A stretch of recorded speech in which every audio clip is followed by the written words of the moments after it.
Amaphoyisa athungatha abasolwa abathathu kulandela isigameko sokubulawa kwabantu abathathu ukuhlanganisa nosana olunezinyanga eziyisishagalolunye e-Athlone eKapa eWestern Cape izolo ebusuku.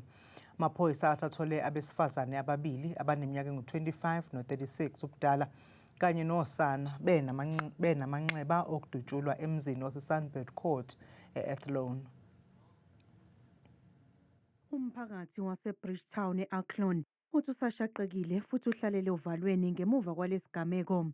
Kukholakala ukuthi oshazibhama abathathu abangaziwa bangene kulo muzi bavulela ngenhlamvu maqede babaleka endaweni yesigameko. Ezinye izakhamuzi zisole zidakamizwa ngalesi gameko. The fact that the 9-month-old baby doesn't know anything that's going around. It's just been born, so he or she doesn't know about what's happening. But for an adult, and I blame adults that is involved in those things. Practically, I could actually blame them for the death of the child.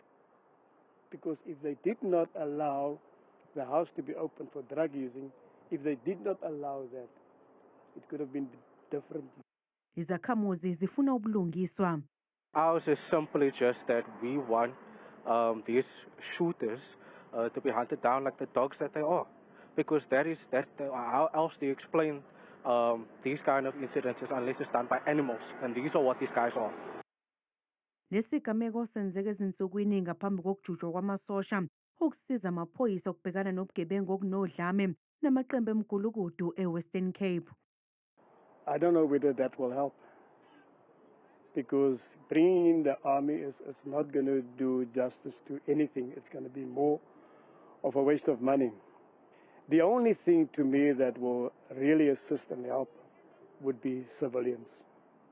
Our own community needs to stand up. Imbangela yalokhu kuhlasela ikaziwa. Amaphoyisa anxuse noma ngabe ubani onolwazi ezengaphambili.